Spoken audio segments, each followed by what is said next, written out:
Nós vamos, caríssimos irmãos, darmos continuidade ao estudo que iniciamos há 15 dias atrás com o tema obsessões.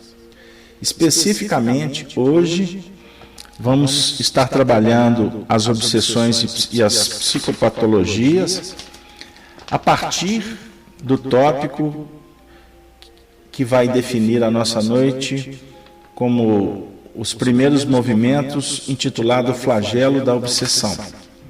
Nós estamos trabalhando com um material que foi desenvolvido pela nossa querida confrade espírita Marlene Rossi Severino Nobre, que desencarnou há pouco tempo, que foi uma estudiosa, pesquisadora do movimento espírita e deixou muitos trabalhos importantes na área da ciência, inclusive tendo vindo a ser presidente da Associação Médica Espírita Brasileira. Então, nós vamos iniciar a partir do texto que ela nos legou, o flagelo da obsessão. Inicialmente, trazendo Allan Kardec, quando, no Livro dos Médiuns, define assim: todo aquele que sente, em um grau qualquer, a influência dos espíritos, é por esse fato médium. E essa faculdade é inerente ao homem. Não constitui, portanto, um privilégio exclusivo.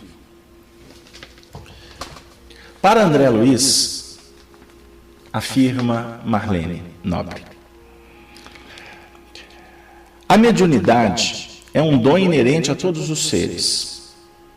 Nós vamos encontrar essa citação nos Domínios da Mediunidade, no capítulo 5. A mediunidade é um dom inerente a todos os seres, como a faculdade de respirar. E cada criatura assimila as forças superiores ou inferiores com as quais sintoniza. Emmanuel, por sua vez, sintetiza, afirmando: a mediunidade é força mental, talento criativo da alma, capacidade de comunicação e de interpretação do espírito, imã do próprio ser. Mas essa capacidade de comunicação da alma pode adoecer. Por isso temos a mediunidade patológica ou a chamada obsessão.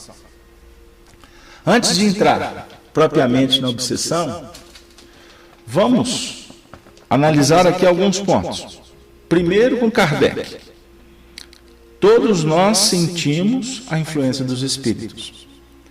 Na questão 459, nós vamos encontrar que os espíritos influenciam muito mais do que imagina, de sorte que eles são que nos dirigem como encarnados. Então, se os espíritos estão em todas as partes e nos influenciam, portanto, nós vamos concluir que todos temos um grau específico de mediunidade. Não é? Vamos refletir. Então, somos médiuns. E é interessante porque Kardec define que a faculdade é inerente ao homem.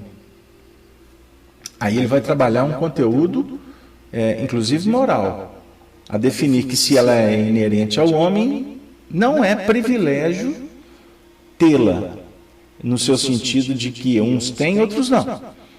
Ela é uma faculdade que os seres vão desenvolvendo. Agora, é muito interessante, porque observemos como André Luiz e Emmanuel trabalham conjugados com Kardec, porém num outro estágio, dinamizando a base que foi oferecida pela revelação divina. André Luiz, então, afirma que é um dom inerente a todos os seres. Então, observemos, Kardec define que a mediunidade é faculdade do homem. Já André Luiz já amplia. Todos os seres possuem mediunidade. Ou a percepção extrasensória. Obviamente, cada um dos seres em sua condição, na posição que lhe compete na escala evolucional. E o André Luiz ainda define que essa faculdade é como a faculdade de respirar. Por quê? Se pela respiração, não é? Nós assimilamos o necessário para a sobrevivência, a mediunidade, ela é assimilação de forças superiores ou inferiores, com as quais sintoniza. Então, isso define para nós já um conceito interessante. Ou seja, geralmente a gente pensa na mediunidade apenas como aquela condição de comunicar com espíritos.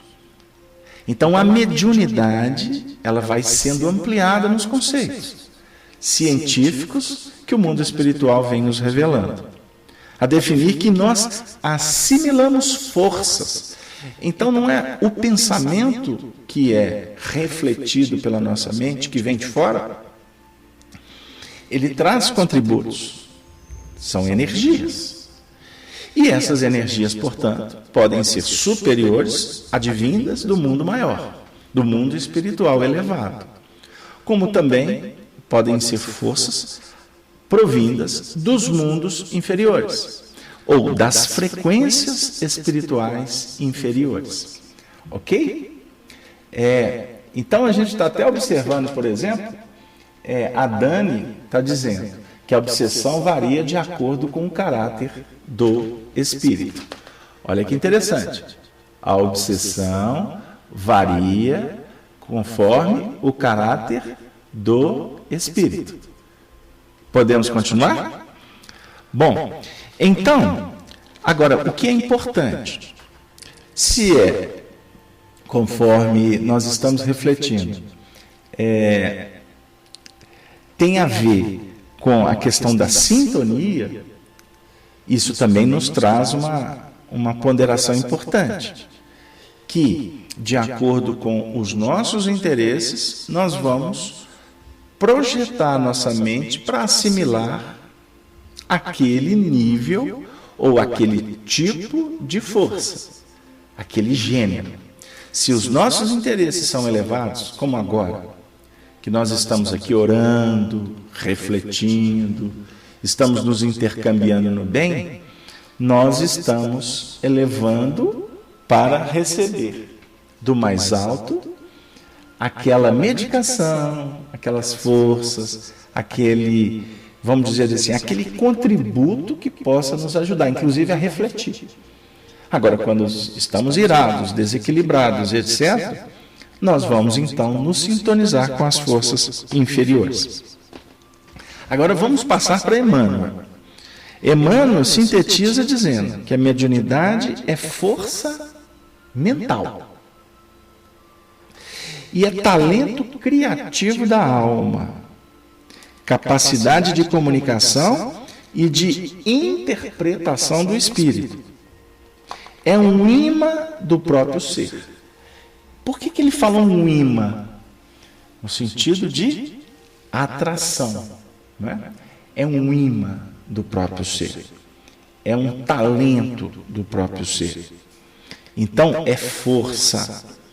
E o que é mais importante aqui para nós, que não podemos deixar passar, que a mediunidade, portanto, é força mental. Não podemos defini-la como um sentido que esteja desvinculado da mente. Porque em outros movimentos, em outros conceitos, em circunstâncias outras, Emmanuel, por exemplo, apresenta a mediunidade tendo como base a intuição. A mediunidade começa na intuição e termina na intuição. Isso é extraordinário. Ou seja, base fundamental da mente, que envolve criatividade, porque é um talento criativo. que vai definir a capacidade de comunicação, de acordo com a criatividade, de acordo com a memória, de acordo com a sensibilidade, com as associações. Nós vamos, portanto, estabelecendo esse roteiro de intercâmbio.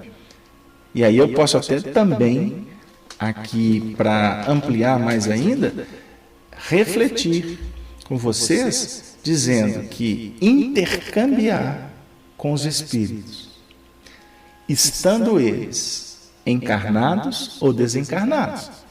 Porque nós estamos, por exemplo, aqui agora, olha o que eu vou dizer para o Daniel. Daniel lá em Curitiba.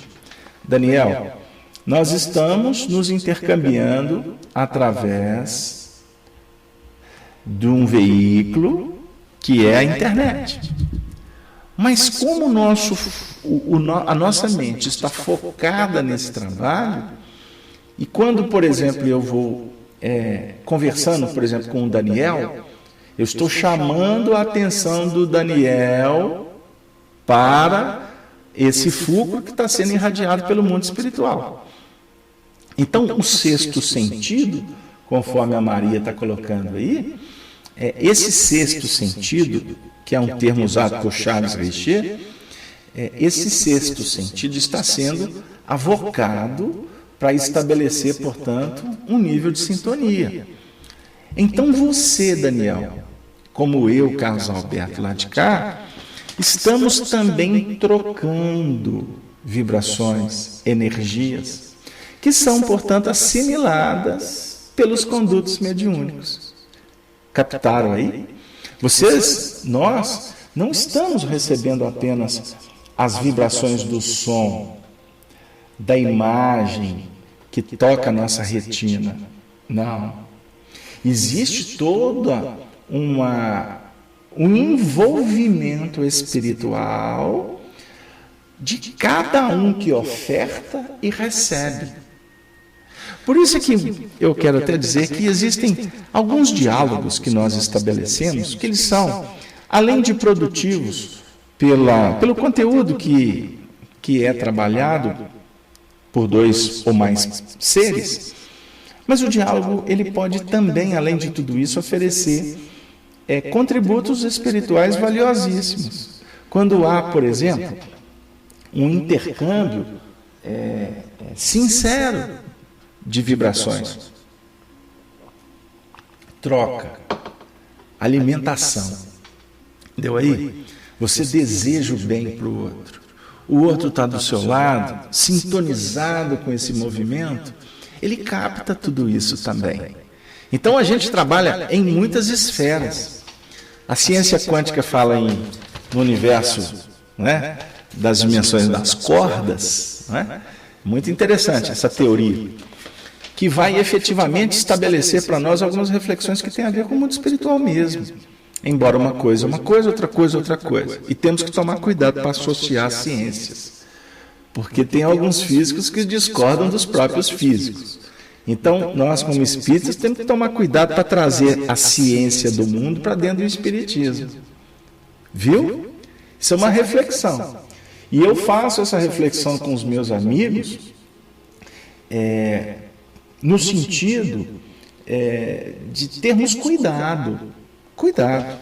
Porque, por exemplo, se eu vou defender uma tese de pedagogia humana, a ciência que está sendo estudada pelos tratadistas, e vou trabalhá-la no sentido de aplicar como uma pedagogia que tem a ver com o espiritismo, porque eu entendo que tem a ver com o espiritismo. E nem sempre é a melhor medida. Ou ela possa ser uma pedagogia que liberta. Ela pode ser uma escola que fecha. Da mesma forma, a psicologia. A gente tem que tomar muito cuidado com os nossos ambientes doutrinários para trazer o que está sendo estudado lá fora como uma verdade absoluta dentro do movimento espírita. Porque a gente encontrou alguns pontos de ressonâncias ou de adequações, verificações que nos atendem agora, mas não necessariamente atenderão amanhã. Por isso eu tenho chamado a atenção de todos os amigos que discutimos esse assunto. O ambiente espírita é para se discutir espiritismo. O ambiente espírita pode ser secundado, pode ser inspirado, podemos ter respaldos de alguns pontos da ciência, mas para associar, tomemos cuidado para não tomar como verdade absoluta. Então, eu estou falando de psicologia, eu estou falando de pedagogia, eu estou falando de filosofias, eu estou falando qualquer assunto que adentrar nos portais das nossas conversações espíritas. Então, observemos aqui como que, por exemplo, quando se fala em universos, em dimensões que ainda escapam às nossas percepções, né? Há muitas moradas na casa do Pai, isso é um fato. Agora, como que é a vida? Como é que é a relação? Lá do lado de lá, a gente tem que tomar um certo cuidado. Agora, que o Espírito, eu, você, todos nós que estamos na sala aqui agora, nós entramos em relações com essas moradas espirituais, isso não tenha dúvida. Por isso é que você, num passeio mental, você pode voltar para a sua realidade feliz ou infeliz, de acordo com o que você encontrou dentro dos planos dos seus interesses e da abertura, observemos, e da abertura de sintonia para fixar valores positivos ou nos embrenharmos naquele lamaçal de treva que existe ressonância dentro de nós mesmos. Porque se você vai no lamaçal e sai conspurcado, sujo, é porque houve o quê? Ressonância nossa com os detritos. Porque se não houver ressonância, se não acontecer um intercâmbio por afinidade que estabelece sintonia, você entra num ambiente complicado e sai com a mesma paz que você entrou com ela naquele ambiente. Será que eu posso, se vocês me permitem, Silvana, que está falando aí sobre as muitas moradas, a Marilac, enfim, será que vocês me permitem então falar de uma ciência que Jesus inaugurou? Por exemplo, quando no capítulo 10º de Mateus, ele delega a missão para os 12, né? A gente costuma ler aqueles trechos e não perceber o alcance em alguns pontos. E aqui agora o que nos chega por inspiração é que quando ele fala, quando entrardes numa casa, dizei, a paz seja convosco.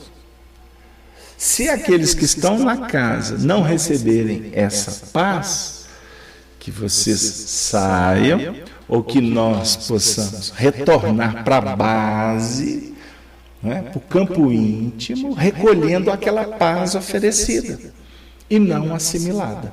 Ou seja, você não pode perder a segurança. Você não deve esquecer dos ideais que norteiam. Olha que interessante, sacudir o pó das sandálias, depois que sair dessa condição. Ou seja, o sapato, a sandália, ela não pode trazer sujidade para a base, porque o pé, como nos lembra Emmanuel, se eu não estiver errado, numa lição do livro Caminho, Verdade e Vida, intitulada Bases, ele cita os pés como a base, não é? Com o simbolismo da base da nossa própria estrutura física. Então, é necessário que nós entendamos Jesus quando fala de sacudir o pó das sandálias, ou seja, nesse aspecto aqui, para não permitir que a base do seu sentimento, dos seus ideais, seja conspurcada pelo próprio movimento que nós vamos estabelecendo nas relações com o mundo espiritual. Não sei se deu ali ou se a gente abriu demais e desviou do contexto. A nossa querida, eu estou na dúvida se é a Silvana ou se foi a Marilac, parece que foi a Silvana, que está dizendo assim. Ela falou isso há 2 minutos atrás. Eu ainda vou aprender. Os nossos professores, como o Zé Aparecido, a turma toda aí, o Arnaldo, depois eles vão me ensinarem como é que eu dou destaque para o comentário que foi feito. Né? Olha para vocês verem. Eu fiz aqui sem querer e acertei. A Silvana, foi a Silvana. Ela disse assim: há muitas moradas e vários Cristos. Muito bem, Silvana. A Silvana aqui, ela está se referindo, Silvana, se você me permite, você está se referindo ao primeiro versículo do capítulo 14 do Evangelho de João, não é isso? Quando ele, o Senhor das estrelas, dos nossos corações, afirma para nós neste movimento de entrelaçamento, não é? Nesse instante em que a nossa mente trabalha um movimento de rotação e de translação. Eu vou dizer aqui para falar de um ciclo de abertura, de fechamento, de consolidação, de aprendizado. Ele diz assim: trabalhe com harmonia. Não se turbe o vosso coração. Credes em Deus. Credes também em mim. Na casa de meu Pai há muitas moradas. Se não fosse assim, vô-lo teria dito: vou preparar-vos lugar. Lugar. Quem que está preparando lugar? Quem está preparando lugar? O que vocês acham? Jesus é o governador espiritual do planeta. Ele está cuidando de todos nós. Por exemplo, está aqui nesse chat hoje, nós somos convidados porque o ambiente foi preparado. Sob a chancela de Jesus. Viu, Clair? Viu, Meire? Simplício. Estou sentindo falta da Cleusa. Viu, Cláudia? Acha a Cleusa para nós aí. Lugar preparado. Ok. Mas é extraordinário a gente refletir sobre o papel da intuição como a revelação autêntica. Nós temos 3 grandes revelações: justiça, amor e a operacionalidade da verdade. Não é isso? Não é caridade, não. É a operação da verdade em novas bases. Mas as revelações vão acontecendo na trajetória do Espírito. Por isso brota pela intuição. E como que eu poderia definir intuição de uma forma mais simples? A intuição é uma verdade que vai brotando dentro de você. Então não é certo dizer que um espírito te intuiu. Não. Um espírito pode te inspirar. Porque a intuição nasce no imo do ser, por indução íntima, ou melhor, pelos os fatores que são trabalhados pela mente, ou por inspiração que vem de fora. Mas a intuição é concepção, é verdade. Por isso, eu estou vendo a própria Silvana dizendo assim: desta forma,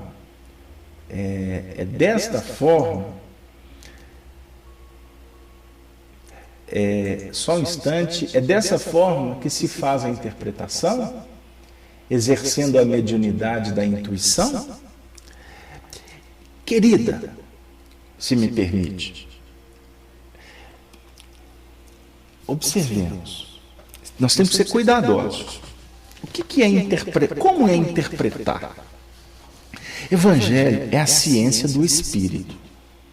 Então, para interpretar o Evangelho, nós temos que estar trabalhando, acima de tudo, com o sentimento. Porque o Evangelho é concepção. Por isso é que é boa nova. Embora nós julguemos que o Evangelho é uma proposta que está num livro, que é um código. Por mais que possamos interpretar assim, e não está errado, dizendo que o Evangelho é um roteiro. Porque o Evangelho é toda uma vida. Descrição da passagem de Jesus entre nós e dos seus discípulos e dos personagens.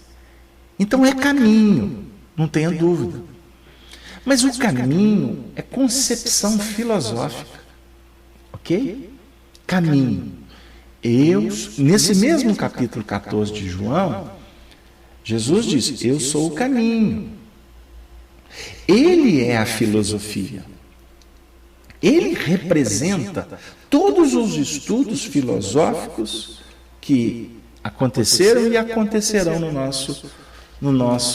na nossa realidade atual, espiritual, planetária. Então ele é o caminho. Só que ele não é o caminho no seu sentido fechado. Ele é um caminho, vamos dizer assim, que vai inspirar aqueles que estão em busca do alto, da elevação, aqueles que estão em busca da consciência crística. Esse caminho que ele propõe induz para que nós possamos percorrê-lo no sentido de criar o nosso próprio caminho. Onde duas ou mais pessoas estiverem reunidas em meu nome, olha o que foi colocado. Não é? Onde dois ou mais estiverem reunidos em meu nome, ali eu estarei. A Silvana hoje está inspirada. Então ele nos envolve, porque ele é o pastor.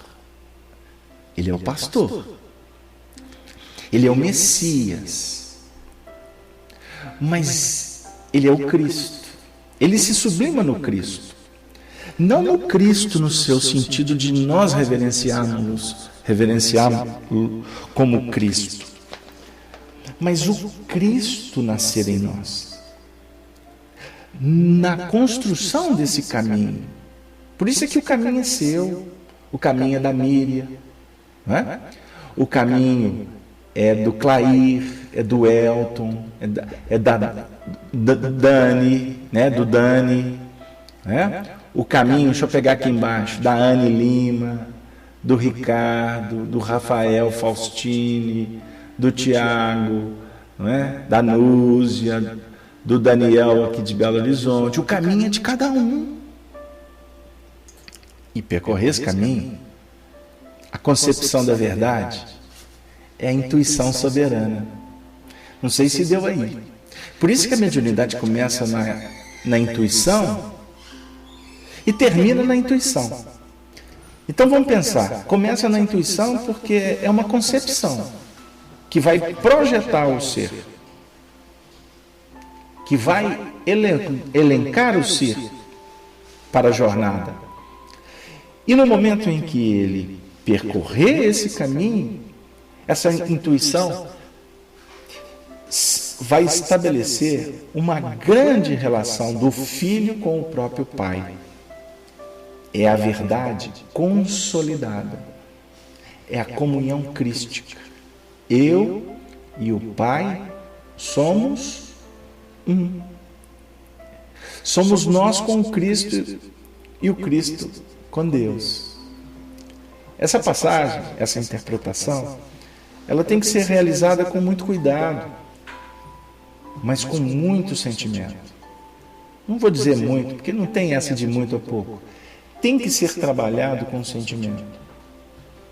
Porque senão a mensagem vai ficar estanque. Ela fica intelectiva. Ela não vai atender às necessidades que libertam. Então, a gente costuma dizer, nas nossas experiências de estudo do Evangelho aqui em Belo Horizonte, o chamado estudo do miudinho, que o estudo miudinho é um verdadeiro, é uma chama que se acende. E a gente muitas vezes fica empolgado Não porque estamos descobrindo algo que está lá no livro, mas se descobrindo no processo, compreendendo o Evangelho dentro, o autoconhecimento, que automaticamente promove iluminação, porque você conhecer é fazer luz, uma luz ainda tímida. Por isso é que ela tem que ficar, né? Ela não pode ficar escondida debaixo do alqueire, ela tem que estar sob o velador. Uma cidade edificada, você não pode esconder. Mas essa chama se torna eterna, ela se transforma num amor extraordinário a partir do momento em que você começa a sentir essa renovação, esse desejo de mudança. Jesus representa esse movimento. Complicado a gente entrar muito nesse detalhe, porque ao mesmo tempo ele representa o futuro, mas o papel maior, se eu posso assim dizer, com todo respeito, a parte mais transcendental não é a conclusiva, não é o fechamento do ciclo, não é a conquista. A parte mais exuberante, mais extraordinária do Evangelho é você descobrir o Evangelho. Você entender que existe a festa. E você se preparar para a festa. É você colocar o pé no caminho. Você caminhar, construir o seu próprio destino. Porque aí é que está o diferencial. Aí que se encontra a parte mais essencial do projeto. Experienciar, saborear, banquetear com o Senhor. Nas bodas, sim. E observe, se a gente for trazer a parábola das bodas, nós vamos recordar que existem vários movimentos dentro dessa passagem. A misericórdia do Senhor que convida, o casamento do filho, que é motivo de festa, o filho já adquirindo maturidade, o casamento do filho representa vamos dizer assim, a consolidação do grande projeto de fazer da criança o herdeiro. Isso tudo acontece dentro de nós mesmos. Você é o pai, você é o filho, você é a festa, você vive como um servo, porque somos servos, quando precisamos da ordenação. Nós somos filhos, como quando já estamos herdando a responsabilidade do pai. E como filhos amorosos, jamais nós deixamos o pai, porque deixar o pai como filho pródigo nos conta distanciar, desconsorciar-se daquela condição de comunhão com o Senhor. Vão observando. Nessa festa existe convite para outros virem, perceber, conhecer esse procedimento extraordinário. Interessante porque existe o convite que não é assimilado, que nós não damos ouvido, embora nós também sejamos o próprio convite. Você é o convite. Você pode ser o médium para ser aquele que vai convidar alguém para uma nova etapa. Mas você também, nós, podemos ser aqueles servos que vão sair para convidar. É o trabalho que nos conclama a participação, o trabalho lá fora, o trabalho aqui dentro. Não é? Eu ontem conversava com uma companheira lá da nossa casa. Eu vou contar esse caso porque eu não vou dar o nome. Lá na nossa casa nós temos centenas e centenas de trabalhadores. A brincadeira, né? Para quem conhece, nosso grupo é pequeno. Mas falando assim, fica mais fácil para diluir a história. O companheiro disse assim, me mandou um WhatsApp, bonitinho, né? O WhatsApp. E eu sempre estou com o telefone desligado lá na casa espírita. E ontem, circunstancialmente, estava ligado, embora não silenciou. Eu estava mexendo com a transmissão ontem do Vladimir, que está começando conosco. Está sendo uma grata surpresa reencontrar o Vladimir, amigo de muitas experiências em outras casas, na União Espírita Mineira, enfim. E aí, o que aconteceu? Recebi a mensagem. Não dou conta de ir à reunião. Eu não tenho condição de ficar na sala lá, a sala de passe, porque estou combalido, estou com dificuldade, estou com peso na nuca, estou muito cansado, eu não vou ter condição de ajudar ninguém hoje. Aí, meu amigo, minha amiga, vou contar essa para Claudinha, lá da Rádio Brasil. Cláudia, manda um abraço para o Márcio aí, para os ouvintes. Vamos estar aí, né, em novembro, não é isso? Na Bienal. E aí, amigos, eu mandei uma outra mensagem para ele, dizendo assim, que Jesus nos abençoe. Porque uma mensagem entre cristãos, nós não podemos esquecer dos cuidados, né? Do carinho, da fraternidade, embora tenha gente que manda cada texto que dá até medo. Em repartição pública costuma ter textos melhor elaborados. E aí, eu disse assim para ela,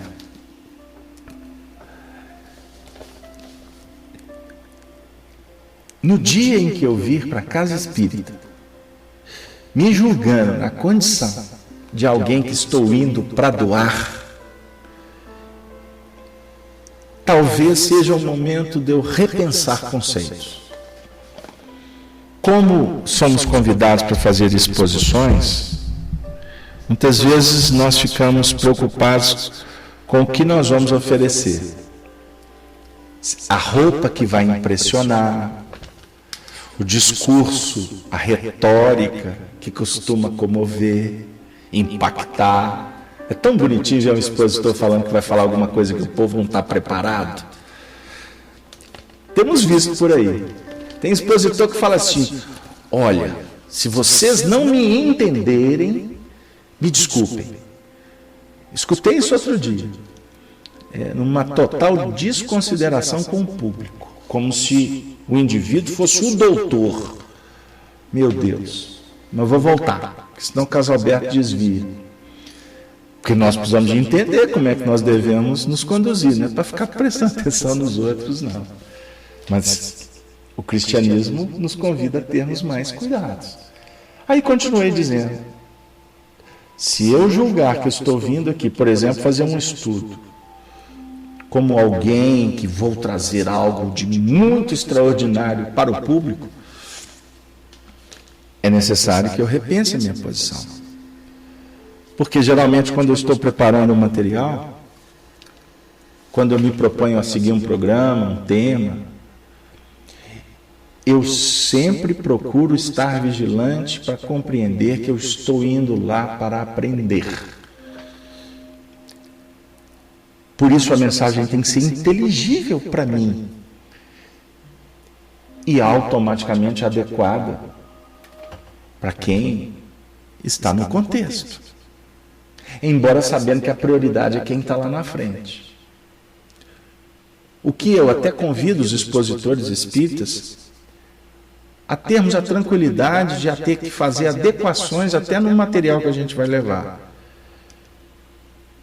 Porque quantas vezes a gente chega com tudo elaborado, muitas vezes até um roteiro bem delineado para seguir, uma didática interessante, mas você chega lá, por exemplo, o que é muito natural e costuma ser rotineiro nas nossas casas espíritas, é encontrarmos muitas vezes corações que você percebe que não estão em condição de entender aquela proposta.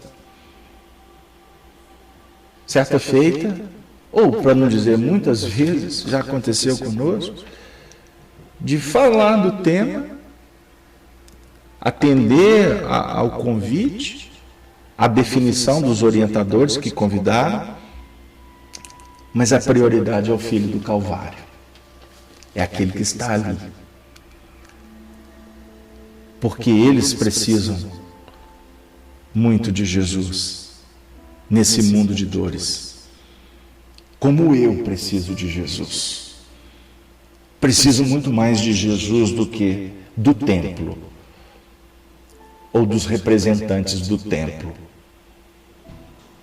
Nós estamos num momento em que o que deve ser priorizado é a mensagem do coração.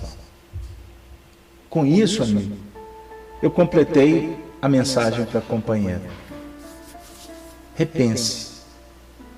Agora, encerro a minha participação.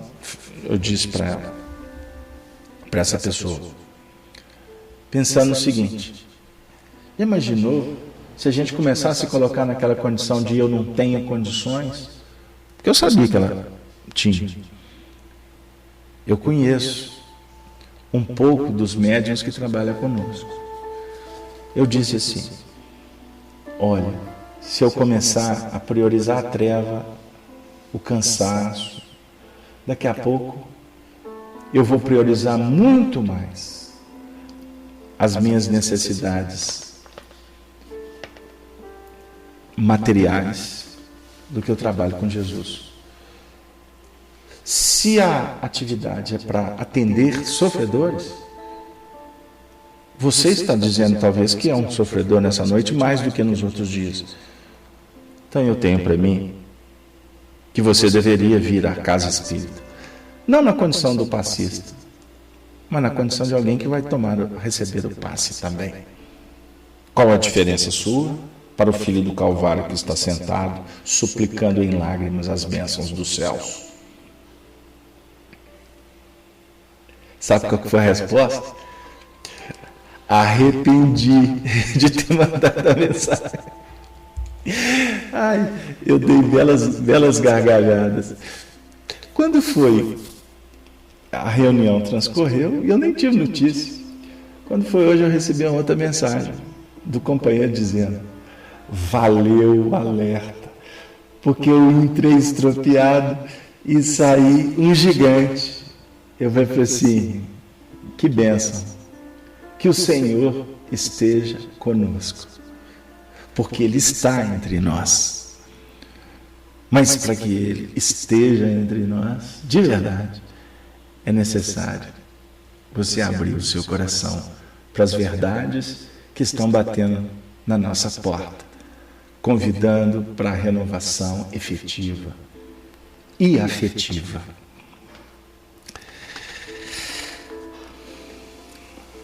Temos então a mediunidade patológica ou a obsessão. A obsessão é uma ação prejudicial, exercida por um ou vários espíritos sobre o outro, causando perturbações diversas. Segundo André Luiz, as bases de operação dos espíritos são os centros cerebrais, onde residem a linguagem, a sensibilidade, a memória, a percepção e etc. Então aqui nós estamos refletindo que obsessão, mediunidade que ficou na condição patológica, que vai favorecer, portanto, a ação de um ou de vários espíritos sobre o outro, causando vários tipos de perturbações. Existe uma mensagem que ela está inserida no livro Instruções Psicofônicas ou Vozes do Grande Além. Os dois livros organizados pelo Arnaldo Rocha, a partir das psicofonias acontecidas no final das reuniões mediúnicas, entre os anos de 52 a 54, 1952, 1954, no grupo Meimei, Pedro Leopoldo, através do Chico Xavier. E há uma página intitulada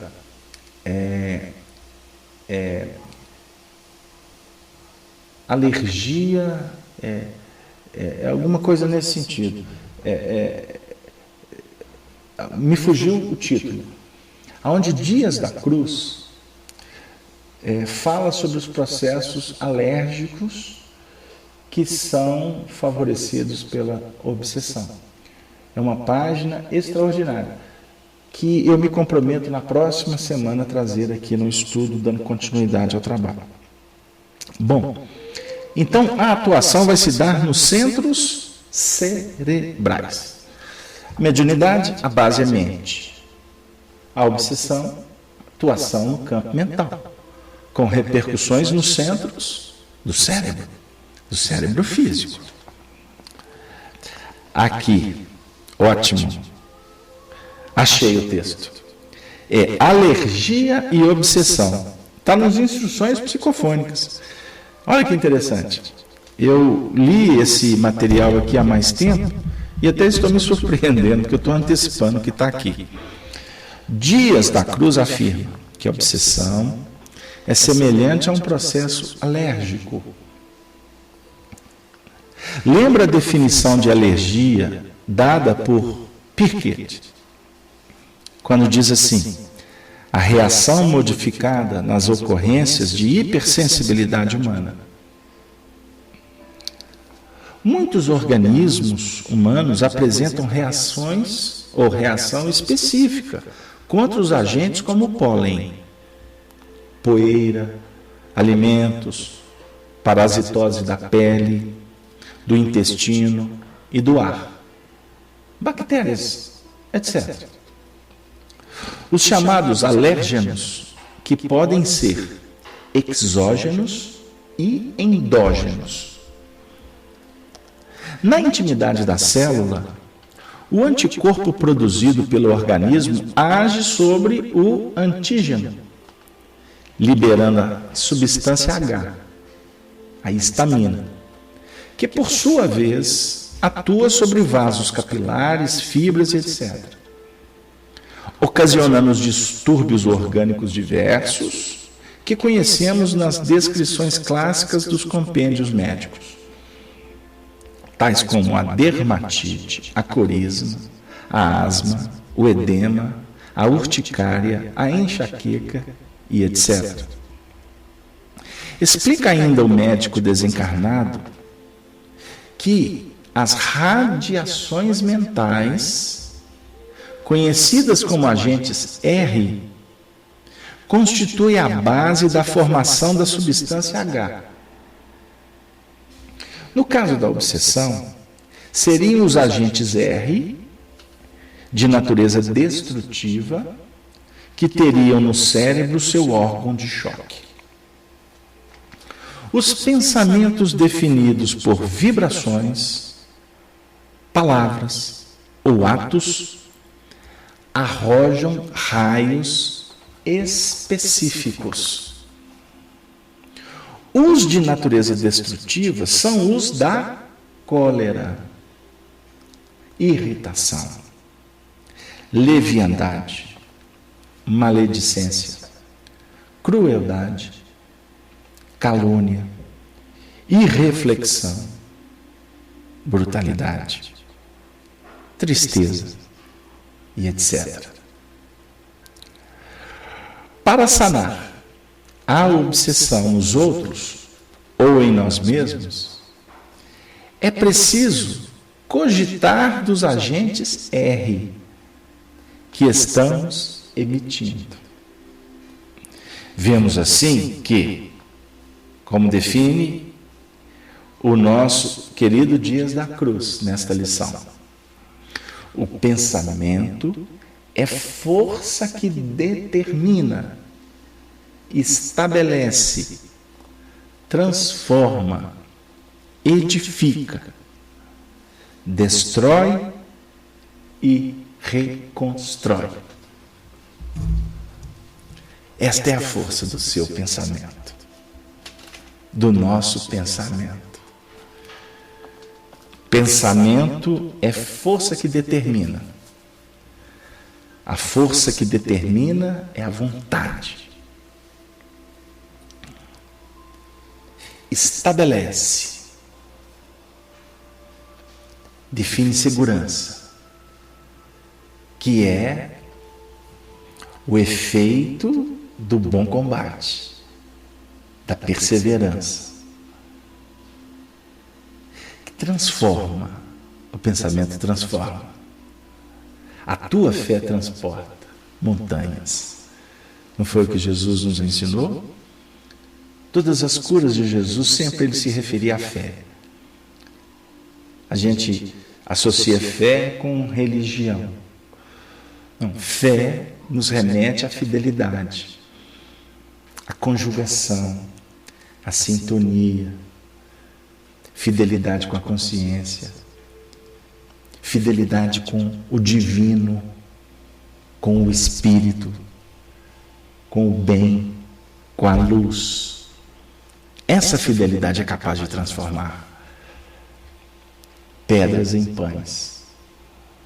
É capaz de suscitar a água das rochas, de fazer com que, se os homens não se atêm às responsabilidades, que os céus se manifestem, as vozes dos espíritos transformam.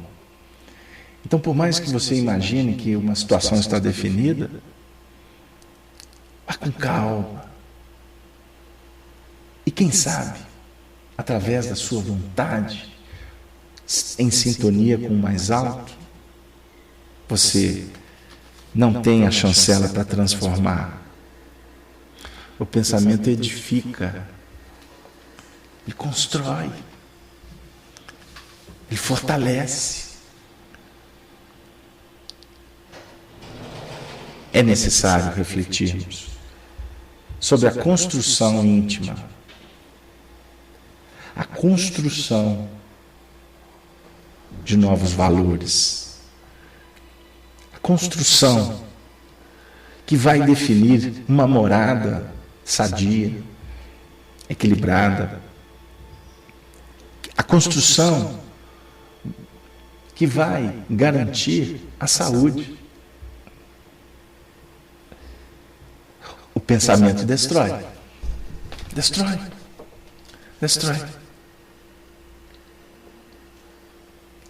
Conversava com um companheiro que me disse assim, foi uns dias para trás: Carlos Alberto, esse mundo está complicado.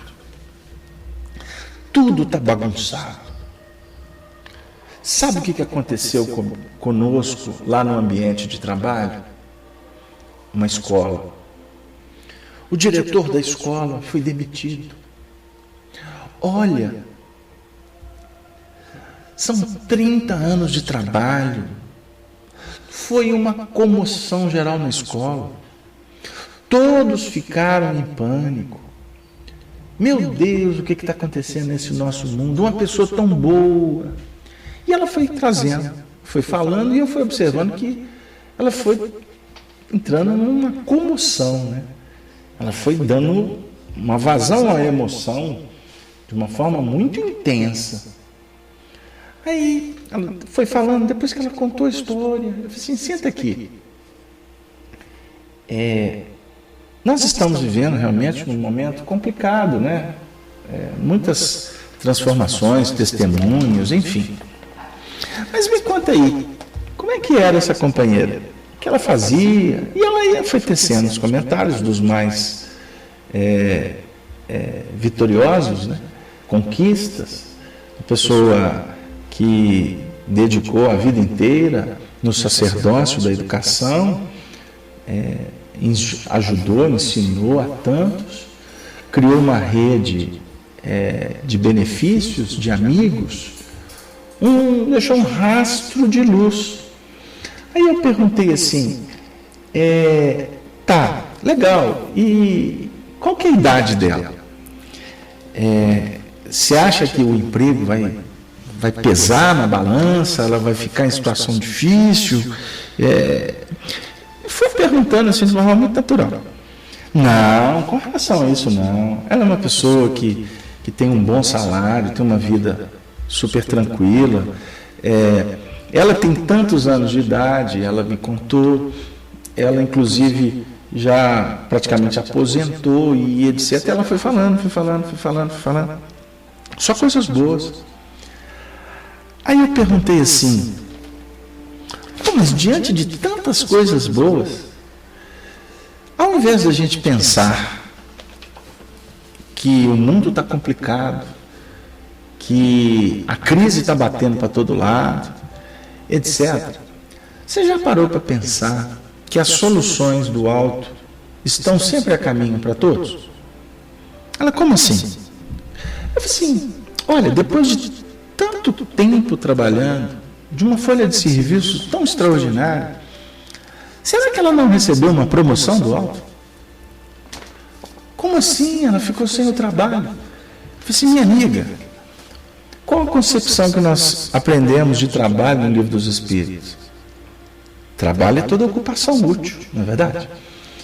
Então, se ela não mais estará ocupando aquela cadeira que ela ocupou com uma maestria, com autoridade durante tanto tempo, será que a espiritualidade não está dizendo para nós que, e para ela, e para todos vocês, que o ciclo dela não terminou? A vida é assim, minha amiga. Ciclos que se abrem, ciclos que se fecham, ciclos que se fecham, ciclos que se abrem. Agora, você já pensou ela com uma condição financeira legal, enfim? Será que não está no momento dela ocupar a mente, as mãos, o coração, com uma outra maneira de trabalho, né, com uma outra especificidade, já que ela foi tão vitoriosa? Você já parou para pensar na reconstrução que foi estabelecida em relações, já que foram tantas pessoas que admiravam ela? Será que ela um dia não estava em débito com esses corações e hoje, vitoriosa, ela não reconquistou? Ela não reestabeleceu valores assim interessantes? Será que isso tudo não significa um motivo, um estímulo para que outros possamos seguir as pegadas dela e fazer o mesmo? Ou aprender com ela e fazer diferente para ficar mais adequado espiritualmente? Então, e sem contar que no meio das crises existem outras pessoas que precisam de trabalhar, que precisam de ganhar pão, então a fila anda. Aí eu fui falando, fui se aproximando o momento da gente começar a atividade doutrinária. Aí, no final, ela disse assim, Carlos Alberto, foi muito bom conversar com você, porque eu estou me sentindo mais aliviada, mas eu vou sentir tanta saudade dela. Eu falei assim, minha amiga, você é espírita, todas as vezes que você se recordar dela, faz uma prece, quem sabe Jesus. E eu acredito que tem tudo para ele favorecer que vocês se reencontrem durante o sono físico. Se ela vai habitar, laborar em outros patamares, em outras sendas, convivendo com outros corações, observe bem, ela se libertou. Então cabe agora você auxiliar nessa libertação dela, para que ela tenha segurança, como no noviciato, na iniciação que vai se inaugurar, para que ela possa continuar servindo Jesus em outros departamentos, com outras pessoas. Aí ela falou assim, engraçado, você sabe que você tem razão? Eu falei assim, não tenho razão. Ela que tem a necessidade, não é? Porque razão, você pode me dar razão agora e não dá depois. Nós temos que entender qual é a necessidade. Agora, eu concordo com você que existe uma coerência no que eu falei, a partir do que a gente está aprendendo com Jesus. Não é assim? É necessário que eu vá. Porque se eu não for, o Consolador não vem. Os discípulos todos ficaram temerosos. Depois que Jesus partiu, eles perderam o rumo. Eles ficaram saudosos. E agora me vem à memória o livro Boa Nova, naquela lição Os 500 da Galileia, quando Humberto de Campos narra de uma forma extraordinária. O Chico dizia que ele era, assim, dos livros que ele psicografou, um dos livros que mais tocava o coração dele era Boa Nova. E ele tinha esse livro quase que de cabeceira, porque era Jesus conversando com todos nós, de uma forma tão próxima, de uma forma tão legal, tão amiga, tão fraterna, tão justa. Não é isso, Fábio?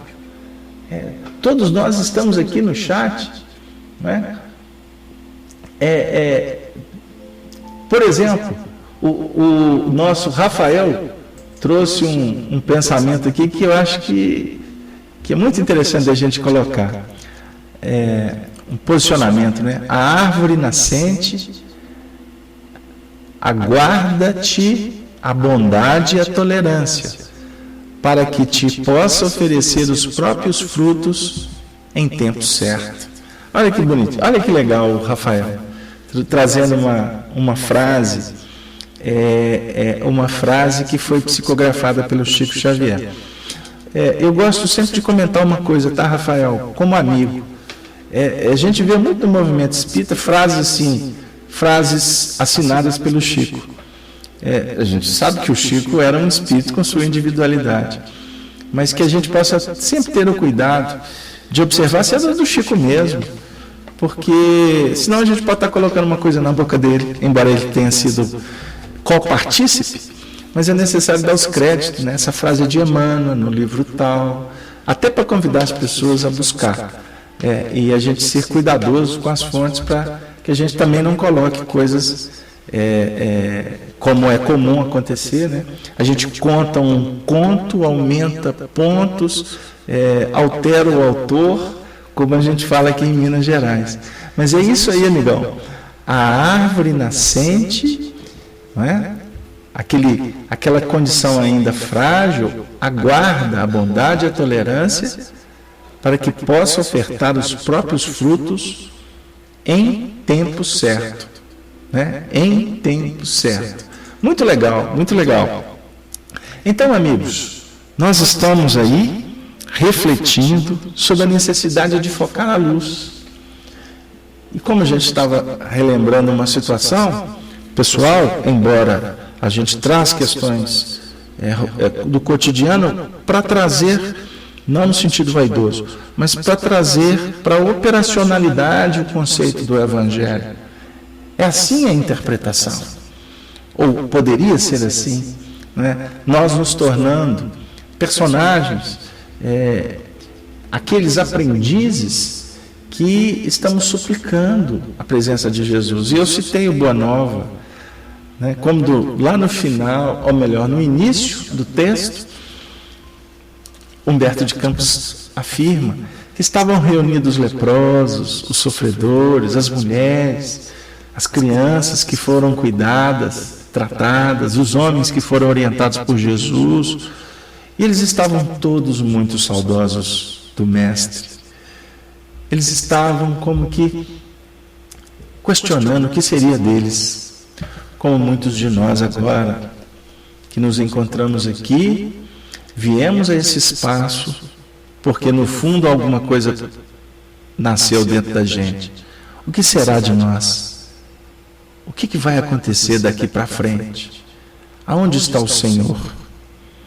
E o Senhor vem dizer para nós que Ele está conosco, que Ele está no nosso pensamento, porque Ele é a força que determina, Ele é a força que estabelece, Ele é a força que transforma, Ele é a força que edifica. Nós é que destruímos. Ele é a força que reconstrói os destinos. Com isso, que possamos estar todos juntos conversando com o Senhor. para ouvir o Senhor no momento seguinte. Nesse momento, nós estamos caminhando para cumprir a tarefa que foi definida para a noite de hoje, com o subtítulo, o flagelo da obsessão, convidando vocês para na próxima semana, a próxima quinta-feira, a gente entrar no tópico classificação da obsessão. Nós teremos aqui muitos encontros, se Deus quiser, em torno desse assunto que sempre traz para todos nós reflexões quanto à necessidade de melhoria e de trabalho no bem. Por isso, estar com você, amigo espírita, a todos os ouvintes da Rádio Brasil Espírita, da rede, amigos da FIAC, os companheiros que nos acompanham no YouTube, no Google, na Rádio Amigo Espírita 3, que pode ser acessada pelo telefone também, né, pelos tablets. Agora, você que está conosco no novo chat do Hangout, você que está conosco há tanto tempo na sala conferência, companheiros que nós conhecemos aqui desde a época do Pautalk, né? Tempos bons, Pautalk, depois migramos para conferência, e agora a gente está fazendo essa migração para o Hangout. São as mudanças, amigo. São os convites do Senhor para que nós possamos cada vez mais nos adequarmos dentro do convite desse movimento que nós associamos aqui com a translação e com a própria rotação dentro da nossa intimidade. Nós estamos sendo guindados pela força da lei de evolução, que é, diga-se de passagem, um dos pontos fundamentais desse nosso trabalho. Por isso que a nossa sala foi designada pelos benfeitores espirituais com o título Evolução em Vida, porque a evolução promove a vida. Doutrina espírita, evangelho e educação é uma trilogia perfeita. Educação é renovação, é estabelecer novos hábitos, fundamentar novos caracteres, conforme nos ensina Allan Kardec no comentário da questão 685 do Livro dos Espíritos. Então, como que nós podemos falar de evangelho, de espiritismo, sem abordarmos a amplitude que é a educação espiritual? Tudo isso podemos dizer que é uma síntese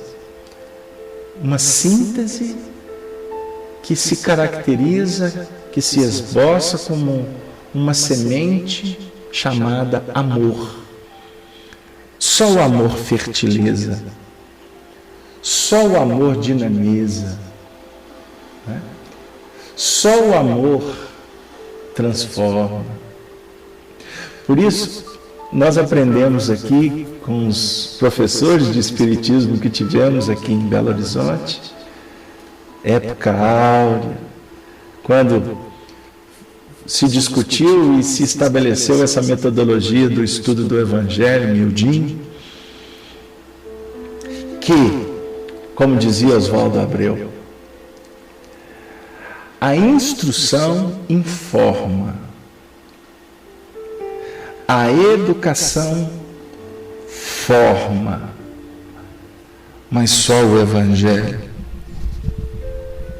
transforma. Com isso, nós nos recordamos de João Batista. Um ciclo perfeito. Moisés, João Batista. O ciclo da justiça. Justiça não com cheiro de violência humana. Justiça da misericórdia. Era o Deus de Abraão, de Isaac, de Jacó. É o Pai dos cânticos dos profetas, dos poetas, dos hebreus. Mas dos nascidos de mulher até João, que era o maior, todos os nascidos de mulher, dentro do plano da educação e da instrução, João era o menor no reino dos céus. Jesus está fazendo didaticamente uma comparação entre a importância da informação e da educação e os valores dos céus, que são aqueles que transformam. Por isso João batizava com a água. E João, o precursor dos novos tempos. Allan Kardec, o precursor da trajetória a caminho dos páramos celestiais, como escreve Humberto de Campos. O batismo da água, que renova, que dá condições de recapitular, ele é extraordinário. Mas o batismo do Evangelho, o batismo de Jesus, é o batismo do fogo, o fogo purificador. E esta alusão é tão transcendente que a competência de falar dela foi de João Evangelista. Quando, no capítulo 15 do seu Evangelho, João, ele narra Jesus dizendo que Deus é o promicultor, que Ele, Jesus,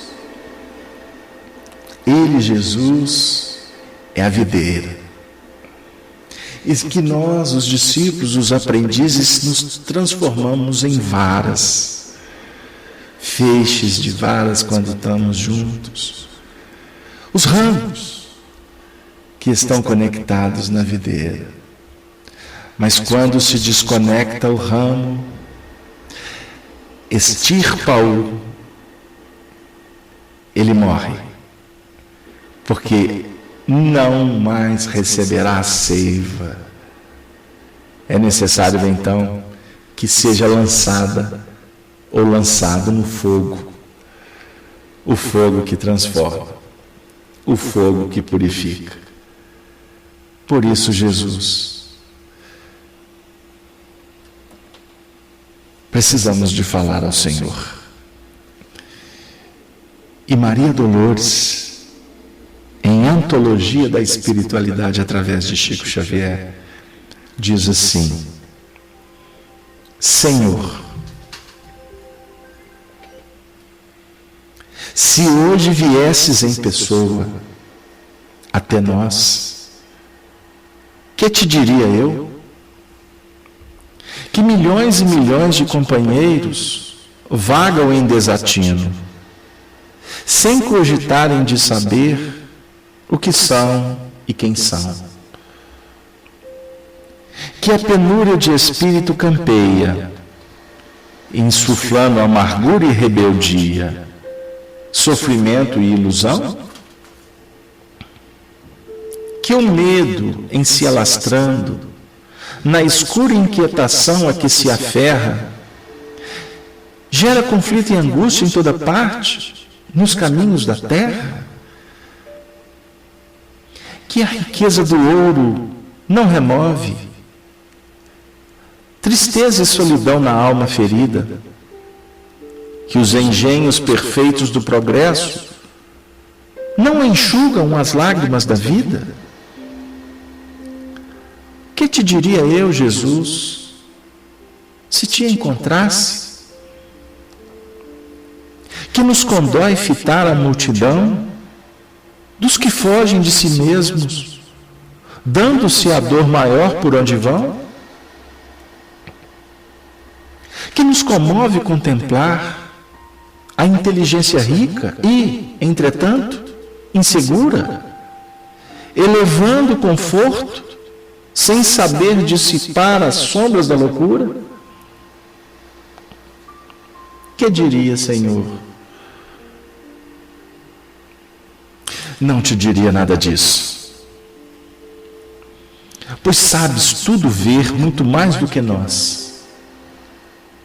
Rogar-te-ia tão somente a bendita prisão, na força do dever, que me guarde em serviço, para que eu saiba compreender, sem azedume, sem alarme, como aperfeiçoar-me para aceitar-te, enfim? Porque tudo, Senhor, estará justo e certo, do que eu veja no mundo, longe ou perto, se a tua luz brilhar dentro de mim. Se a tua luz brilhar dentro de mim, o que encontrarmos longe ou perto, a certeza do Senhor estar por perto é que vai nos trazer aquela segurança imprescindível para trilharmos o caminho do bem eterno. Queridos amigos, com o carinho, a gratidão que tem nos envolvido nos nossos programas de terça-feira, Amor e Sabedoria de Emmanuel, nas quintas-feiras, como hoje, no Espiritismo, Evangelho e Educação, nos nossos encontros de sextas-feiras, com o estudo do Livro dos Espíritos, só nos resta agradecer a paciência, as vibrações amigas e fraternas, que, por certo, sustentam e nos estimulam a continuar na caminhada da nossa própria redenção. Mas diante da imensidão do amor do Senhor, nos resta, nesse movimento de gratidão, dizer: obrigado. Obrigado a você. Obrigado a Jesus. Obrigado à espiritualidade que tanto nos tem auxiliado. Obrigado a todos os amigos, os familiares. Obrigado pelo dom de viver. E assim, só nos resta dizer: Ave, Ave, Ave Cristo. Tenham todos uma excepcional noite. Que Maria Santíssima se faça em nossos corações, não permitindo que, como filhos ainda travessos, esqueçamos do irmão maior, do excelso Mestre Jesus. Muita luz para todos. Boa noite. Boa noite para todos.